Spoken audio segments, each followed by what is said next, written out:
I don't even know how to start this without sounding insane, but here it goes. Last night, my friend sent me a screenshot, just a single image. Nothing else, and I haven't been able to stop staring at it. It was of a game. It's not just any game, though. This game, it shouldn't exist. Not anymore. At least, not anywhere anyone could download it. And yet, there it was, glowing on his screen, like it had been waiting for him. Waiting for me to see it too. At first, I thought he was joking. The kind of joke only a lifelong gamer would pull. But the moment I looked closer, I realized the interface was wrong.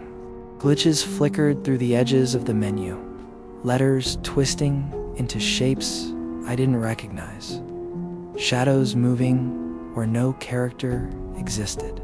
My stomach dropped when I noticed. My own desktop background reflected in the tiny window of the game, except it wasn't right. Something in it was shifted, slightly off, wrong, but familiar. And that's when it hit me. This wasn't just another weird indie release or some abandoned beta someone dug up. It was something else entirely. I've seen things online before posts that felt too real. Screenshots that haunted you even when you knew they were fake. But this felt alive. I wasn't supposed to see it. And now, neither are you. The screenshot was just the start. Because if that was what the game looked like on a flat image, I didn't want to imagine what it would be like if someone actually played it. My friend, he couldn't stop talking about it. Not in the casual, hey, I found a cool game way, but in the kind of obsessive way that makes you worry someone's staring into a dark void they can't get out of. It reminded me of other things I've stumbled across before. Files that disappeared, links that led nowhere, messages that came from accounts that shouldn't exist anymore. I thought I'd left all that behind, but looking at that screenshot made it clear the game had found him. And now it had found me too. I wish I could say I closed the message and moved on. I didn't. Curiosity is a cruel thing. And tonight, I'm going to tell you everything about it. From the moment my friend downloaded a game that doesn't exist anymore, to the point where nothing felt real anymore. But first, you should know, whatever you do, don't go looking for it yet. Because once you see it, you can't unsee it. My friend, let's call him Alex, has always been the kind of person who digs through the corners of the internet nobody bothers to look at. Obscure mods, abandoned servers, games that vanished before release. They were his obsession. I'd been gaming with him for years, long enough to know his quirks, like how he'd meticulously cataloged every save file, or spend hours debating the lore of a game that barely anyone played. Most of the time, it was harmless, even entertaining. We'd joke about him being a digital archaeologist, digging up things that probably shouldn't exist. I, on the other hand, am more casual. I play to unwind, not to hunt down lost media or chase digital ghosts. But hanging out with Alex, you get drawn into it. It's easy to forget the world outside when he's animatedly explaining why a deleted server's map textures hint at some hidden storyline, or why an unreleased beta might hold a secret ending that nobody ever unlocked. That's why, when he sent me the screenshot of this particular game, I didn't immediately panic. I laughed. Really? Another one of your ghost games? I typed back. But there was something different this time. Even before I opened the file, I could feel the usual excitement in Alex's messages twisting into something darker. He wasn't joking. And for the first time, I realized that he might have found something beyond our usual rabbit holes. I asked him where he got it, and his answer was frustratingly vague. He claimed he stumbled upon it in a forum thread that had been archived years ago, a place most of us had forgotten. That was enough to make my skin crawl, because Alex never stumbled. He researched, he tracked, he dug into things deliberately, meticulously. If he said he stumbled onto something, that usually meant someone or something was waiting for him to find it. The context matters, because it sets the stage for what came next. Before this game, we'd experienced our fair share of digital weirdness. Glitches that couldn't be replicated, files that disappeared from every backup, usernames that kept appearing on every abandoned forum we visited. Little things, mostly harmless, or at least that's what we told ourselves. But every time, we brushed them off, because in the daylight, everything seemed normal. It's only in the quiet hours, staring at a glowing screen in a dark room, that you realize the world isn't always what it seems. So when Alex sent that screenshot, I should have stopped there.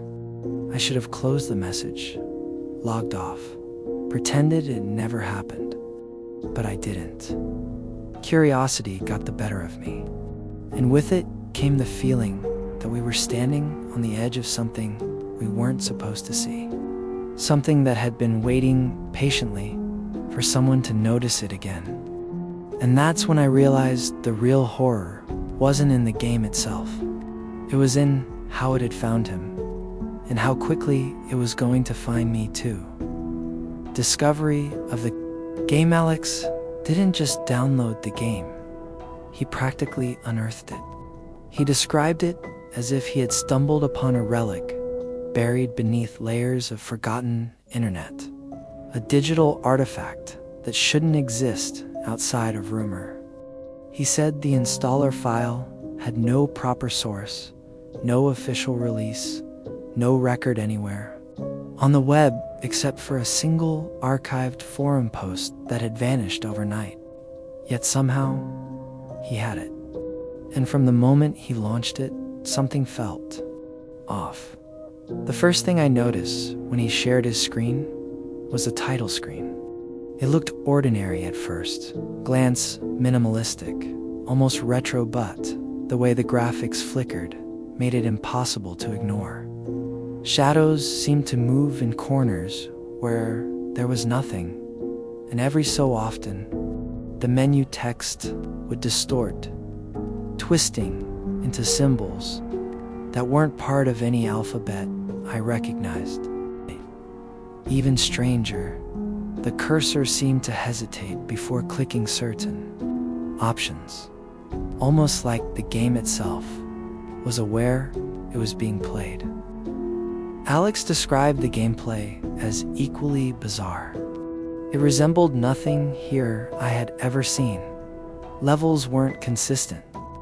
Rooms would stretch and compress.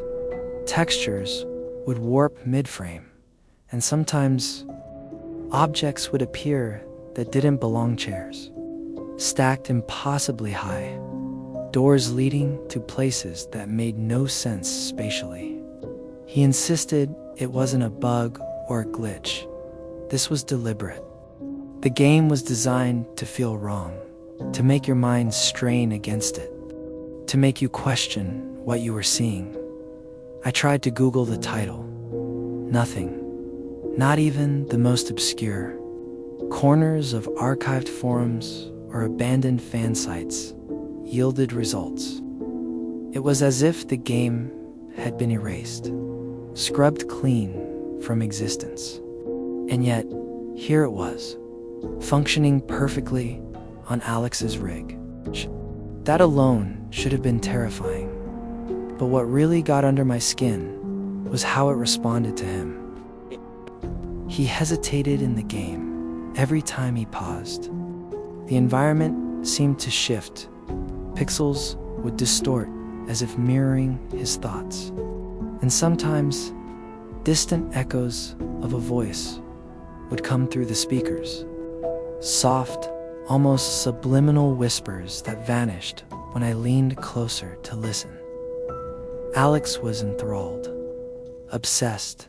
Even he spent hours navigating levels that didn't make sense, cataloging the strange objects, the impossible architecture, the way the audio reacted to his actions. He wouldn't let me look too closely at his screen. He said the game didn't like outsiders. I laughed it off at first, but deep down, I felt that creeping unease settle over me. A feeling I'd ignored before, when we'd explored abandoned games or lost mods. This was different. This wasn't just a curiosity or a relic. It was aware. That's the moment I understood the stakes. This game wasn't meant to be played by anyone anymore. Whatever force had created it or preserved it wasn't content to stay dormant. It had a purpose, a subtle, insidious pull. And now, Alex was caught in it. And if the whispers of the forums were to be believed, once someone noticed it, it didn't just affect that player. It reached outward, touching the people around them, friends, family, anyone who saw it, even accidentally. I felt it then. The first real hint that we were standing on the edge of something we weren't ready to face. The digital world was no longer just a series of codes and pixels. It was a corridor of something far older, far more malicious. And it had chosen Alex first. But somehow, I knew it wouldn't stop there. First signs of disturbance started small. At first, I chalked it up to coincidence, to paranoia, to the fact that Alex was obsessing over a game that shouldn't exist. But the signs were undeniable. His computer would flicker in the middle of the night, monitors going black for a split second, only to return with images that weren't there before, screenshots of rooms from the game. Messages in that impossible script, sometimes a single word: watch. At first, it was subtle. Alex would mention the sound of distant static when he wasn't playing, voices just on the edge of hearing. The kind of thing you dismiss until it follows you home. Files on his desktop would shift overnight documents, renamed with strange symbols, images warped. Even screenshots we'd taken together, showing tiny distortions in the background. Once, I noticed his reflection in a window behind him while he was playing. And for a fraction of a second, the reflection didn't match his movements.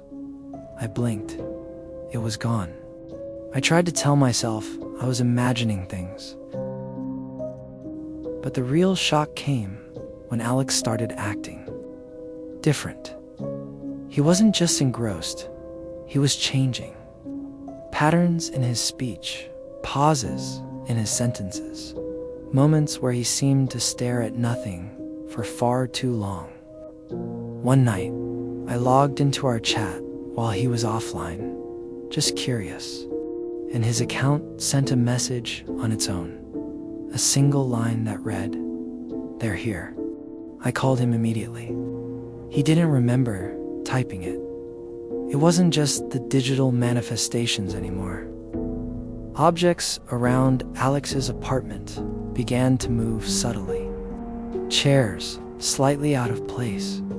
Books opened to pages we hadn't touched. The faint sensation of being watched. One night, he swore he saw a figure standing at the edge of his bedroom, reflected in the corner of his monitor. He swears it didn't have a face, just darkness where one should be on when he blinked. It was gone. The game was changing him, and by extension, everything around him. I tried to intervene. I suggested uninstalling it, deleting every trace. Alex refused. He said the game was listening and that uninstalling it would make it angry. That's when I realized we weren't dealing with bugs, or glitches. We were dealing with a force that didn't obey normal rules. Every minor disturbance, the shifted files, the whispers, the reflections, was just a precursor to something larger. Something that wanted more than just playtime. I started documenting everything in case I lost him entirely. Screenshots, timestamps, descriptions of what he said and did. At first, it felt clinical, almost like research. But the further I went, the more I felt the creeping anxiety settle over me, that same dread that Alex must have been feeling. It's impossible to describe the tension, like staring at a perfectly still lake, only to realize something beneath the surface is moving, watching, waiting. The first major incident happened late one night. I was helping him navigate a particularly corrupted level when his screen went black. The system rebooted itself, but when it came back, every folder on his desktop had been replaced with copies of the game's logo, and each icon emitted that same faint whispering static. And then I saw my name typed across one of the icons. Not Alex's doing, not human. Something inside that digital world had noticed me. By then, the fear wasn't just about Alex. It was about me, about the possibility that the game was no longer confined to his screen. It was everywhere he touched, and somehow it had marked us both. That's when I realized curiosity wasn't just dangerous, it was contagious. And once you see it, it doesn't let go. Deep investigation, lore, unraveling. I couldn't just sit there and watch. At that point, curiosity had become a compulsion, and fear wasn't enough to stop me. I had to understand what we were dealing with. I started retracing Alex's steps, digging through forums, archives, and old fan sites that should have long since disappeared. Some were empty, deleted by moderators years ago. Others existed only in the Wayback Machine, frozen snapshots of forgotten conversations. But there, hidden in the shadows of these digital tombs, I found fragments, mentions of the game, whispers of its existence, accounts that hinted at consequences. It was almost like peeling back layers of a virus. People described glitches that weren't glitches, audio distortions that mimicked voices of the living, rooms that seemed to exist in multiple realities at once. Some users reported sleep deprivation, paranoia, and hallucinations. A few claimed the game didn't just end, they never ended. They disappeared, or worse, were found in ways that defied explanation. Their accounts vanished mid-post, leaving only echoes of terrified messages. I wanted to stop reading, but every snippet I found pulled me deeper. Then there were the rules. Not formal, not written, but implied. The game didn't function like ordinary software. It observed, it adapted, and it responded to the player. One post described a corrupted save that somehow predicted events outside the game. Another mentioned a reflection glitch, a visual anomaly that appeared when you looked too closely at your own avatar, showing things that weren't there.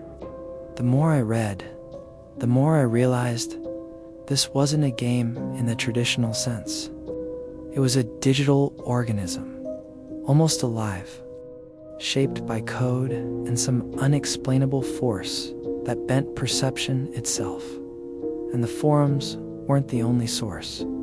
I found encrypted files hidden on abandoned torrent sites and in archives that Alex had forgotten existed. They were tiny fragments, some just a few kilobytes. But each carried pieces of the game's architecture, maps, textures, snippets of audio that made my teeth ache when I played them. Occasionally, a file would include a single line of text. They are coming for everyone who watches. I didn't know if it was a threat, a warning, or the game itself communicating through remnants. I started to notice patterns. The users who had encountered the game and survived Door claimed to had one thing in common. They tried to warn others. But every warning felt like a riddle, a half-truth meant to lure curiosity rather than deter it. They mentioned keepers, a term I couldn't fully understand at first. Something or someone that maintained the game's existence, ensuring it wasn't forgotten, that it reached the right people at the right time. Alex, and by extension me, had stumbled into its path. As I pieced it together, I noticed a terrifying consistency. The game had rules, yes, but not rules we could negotiate. It demanded attention. It punished curiosity selectively, and it altered reality just enough to make you doubt yourself. Small things became proof of its presence. Flickers in peripheral vision, whispers in headphones, reflections in screens that didn't match the room. And yet, the more I researched, the more I felt its pull, like staring too long at a dark lake. I began to notice distortions everywhere in files that had nothing to do with the game. Alex noticed it too. He started cataloging anomalies, drawing diagrams of room layouts that couldn't exist, recording audio that sometimes repeated our voices back to us in distorted loops. He called it mapping the other side. And while I tried to remain rational, documenting everything in parallel, I couldn't shake the sense that each investigation brought the game closer, like it could feel us pulling the threads and was trying to pull back. That's when I realized the horror wasn't just about Alex playing the game anymore. It was about what we had unleashed or discovered. The deeper I went, the more aware I became that the game was aware of me. And worse, by simply looking, by simply documenting, I was already part of it. Escalation, psychological horror. By this point, Alex wasn't just obsessed, he was consumed. The obsessive energy that used to make him fascinating now made him frightening. He stopped answering calls at predictable times, vanishing for hours, while claiming he was exploring deeper layers. When he did emerge, he spoke in fragments, referencing rooms, objects, and characters from the game as if they were real. They're rearranging things again, he muttered one night, eyes wide, staring at a blank corner of his room. I asked who they were, and he didn't answer. He just shook his head and whispered, "You'll see." It didn't stop there. The game's influence started spilling into reality. Objects would shift subtly, just as it had with his computer. But now it was tangible. Books leaned at impossible angles. Doors in his apartment opened to reveal walls that weren't supposed to be there. And reflections in his windows no longer matched the room behind him. I began to see things too at first small, just shadows flitting across my peripheral vision. But soon, I couldn't ignore them.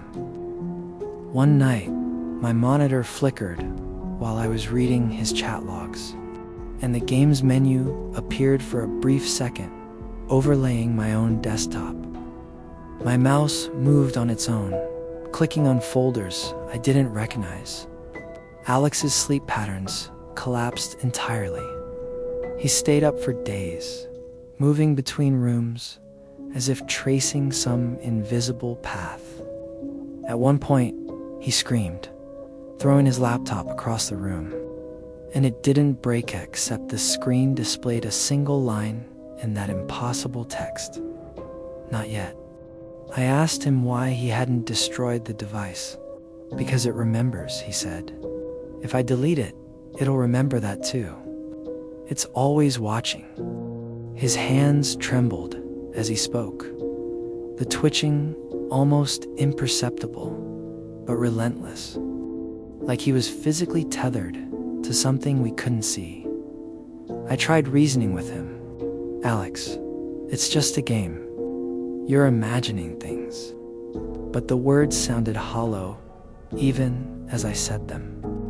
He laughed, a sound that started sharp and manic, and ended somewhere between sorrow and rage. You think it's just a game because you don't see it? You haven't noticed how it follows you, how it waits, how it breathes with us. The line between reality and the game blurred further each day. I found myself double-checking reflections in mirrors, afraid that one of those impossible doors or rooms might appear behind me. My own computer flickered with glimmers of the distorted UI, tiny echoes of the same whispering static Alex had been describing. It was impossible to ignore whatever was happening to him. It was reaching out, touching me, waiting for the moment I'd look too closely. And yet, despite all the terror, there was a pattern emerging. The disturbances weren't random. They followed the game's logic, its rules. Rooms appeared, shadows shifted, and glitches pulsed in sync with the way Alex interacted with it. If I could trace it, map it, perhaps we could anticipate it.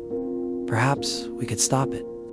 That realization forced me into a grim decision. The only way to confront the horror was to face it directly, to track the source of the game itself. I knew it wouldn't be easy. By now, we weren't dealing with a normal bug or a corrupted code. This was a predator hiding behind the guise of a program, evolving in response to us. And the longer I waited, the more dangerous it became. Watching Alex spiral, trapped in that digital nightmare, I understood one terrifying truth. Curiosity had brought us here, and only the same curiosity could save us. The problem was, the deeper we went, the less room there was for error. Climax confrontation, I knew there was no turning back. Every warning I had read, every anomaly I had witnessed, had led to this moment. Alex and I sat in the dim glow of his monitor, surrounded by the scattered remnants of his obsessive research, sketches of impossible maps. Audio clips slowed down and sped up to reveal hidden patterns. Screenshots of rooms that could not possibly exist. The game pulsed before us, a warped heartbeat in code. Its distorted music echoing through the speakers like it was aware we were planning something. I can't take it anymore, Alex said, his voice cracking. His hands hovered over the keyboard, trembling. It's in the walls now. I see it in every corner, even when I close my eyes. I don't think it's just the game anymore. His eyes darted to the shadows behind me, and I felt a chill that had nothing to do with the temperature. I swallowed, forcing myself to speak. Then we face it. We end this before it spreads further. He looked at me, disbelief mixed with panic. You don't understand. It doesn't end. Deleting it Uninstalling it, it won't work. It's alive in a way I can't explain. The first step was locating the source. We traced every corrupted file, every fragment of the game we had collected, back to one central directory Alex had stumbled across months ago. It wasn't on any server. It wasn't downloadable from anywhere. It was hidden in the folds of our own computers, spreading through networks, leaving breadcrumbs that lured us in. Somehow, the game had stitched itself across systems, creating a lattice of code and influence. As we navigated the final level together, the boundaries between the game and reality collapsed entirely. Rooms we recognized from the screenshots began to materialize in Alex's apartment. A door that shouldn't exist appeared behind the couch. Shadows lengthened unnaturally, creeping across walls in patterns that matched the level layout. And in the corner of the room, flickering just at the edge of our vision, were the silhouettes of figures that weren't human, or at least, not any version of human I could comprehend. Alex's hands were shaking violently, but he kept moving the cursor, clicking through options, opening and closing files as if performing a ritual. "It's listening. You have to be precise," he shouted. And then the most impossible thing happened. My own reflection in his monitor twisted, staring back at me with a face I didn't recognize. It whispered my name, distorted and warped, and I stumbled back in terror.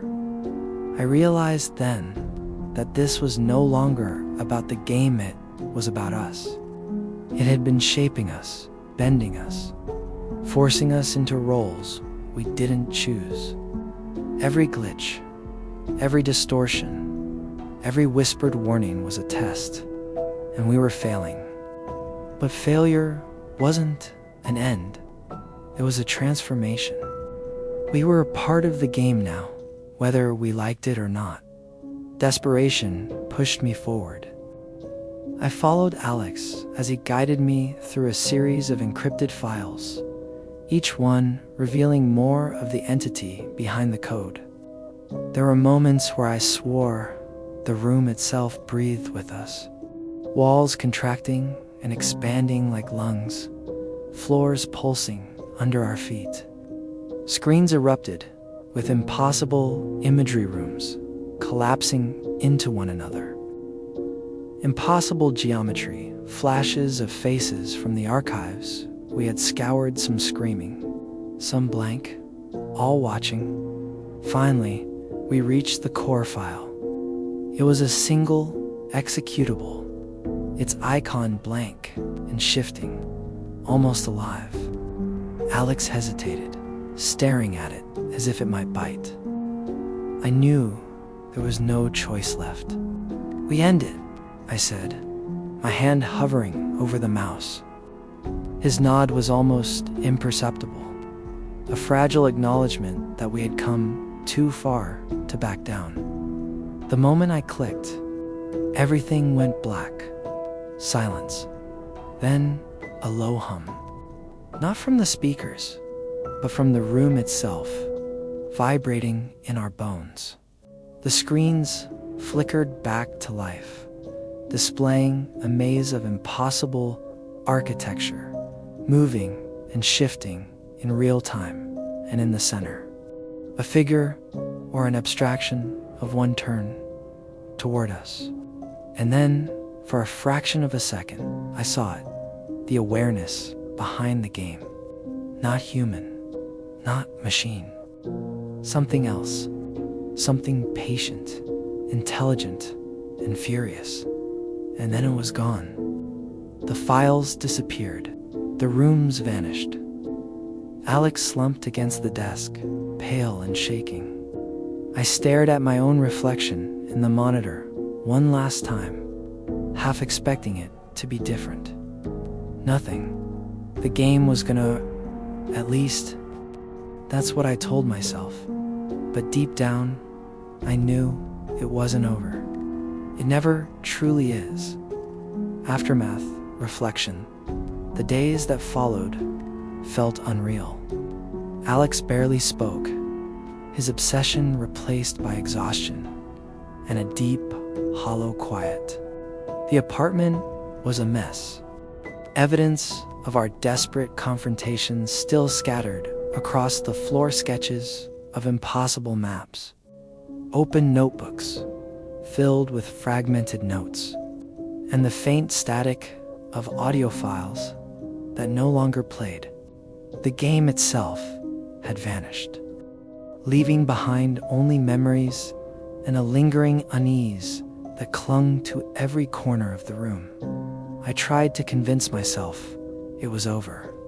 We had faced it, traced it to its source, and confronted whatever intelligence or whatever presence had been manipulating us. And yet, the subtle disturbances didn't entirely stop.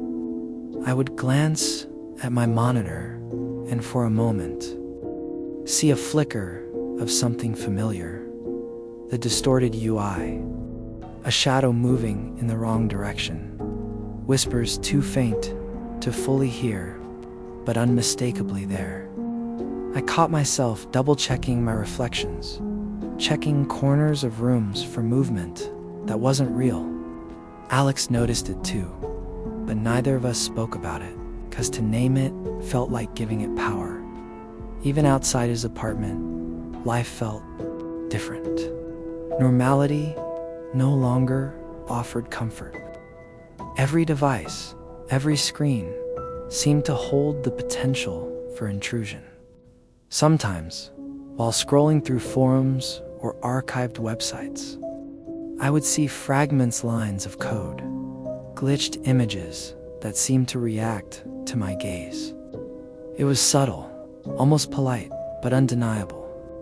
That's when I realized the true danger wasn't just what the game could do to a person playing it.